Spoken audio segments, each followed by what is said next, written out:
Let's talk about mental health, shall we? When you have a chronic illness, keeping a stable mental health is a hard job. It's even worse when you also suffer from mental illness. Everyone's agree that we have to take care of our mental health, especially in the chronically ill and disabled community. But I feel most of us still struggle with the subject, which is understandable because with our health, there's a lot of reason to feel anxious, depressed, traumatized, and so on. Now, I'm not a doctor or a professional of any kind on that subject. I'm just sharing my thoughts, take or leave whatever you want from it. I believe that every human being should go see a therapist. Absolutely everybody. There's always stuff to handle, analyze, heal from, and to be able to be the best version of ourselves with more happiness and peace.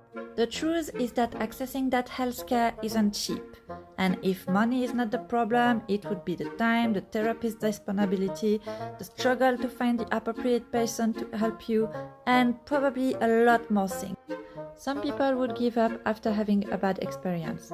My advice, if you can afford a therapist, is to change as many times as needed to find the one that would be able to help you. I know it's hard, but you don't want to spend time and money to someone that is not right for you.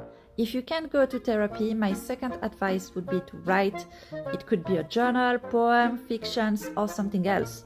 When I have a problem in front of me, I like to do lists and tables to find solutions.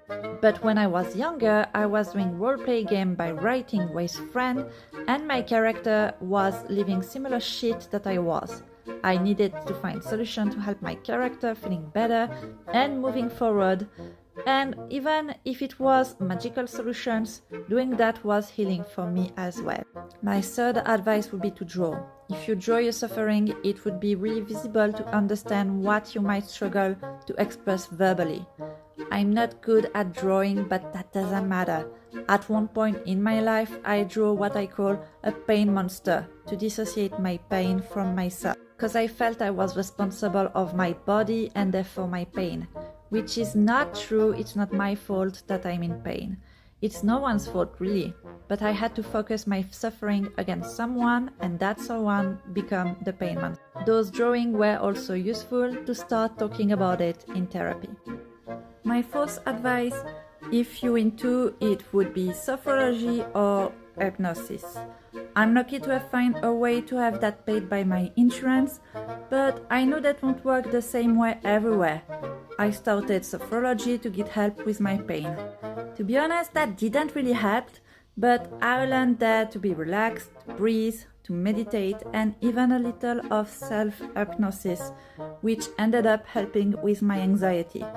More recently, I've seen a doctor specialized in hypnosis to work on some of my trauma and move forward in life. My last advice would be to reach your community. It can be online if you are feeling awkward in social situations like me, in video call or directly in person. In Ehlers-Danlos syndrome case, I found a nice and helpful community on a Swiss Facebook group, especially to find some doctors and specialists that are kind and knowledgeable about EDS, or at least wanting to learn. Then my sense of community spread with reaching people in other countries. Those zebras helped me to feel less alone with life similar than the one I live. They helped me spare time with their advice, and in the end, that had a huge impact on my mental health. As a bonus point, I'd say cinnamon.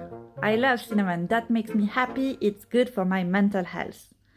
And you, what are your tips to take care of your mental health? Share them in the comments. In the meantime, lots of spoons everyone. Bye!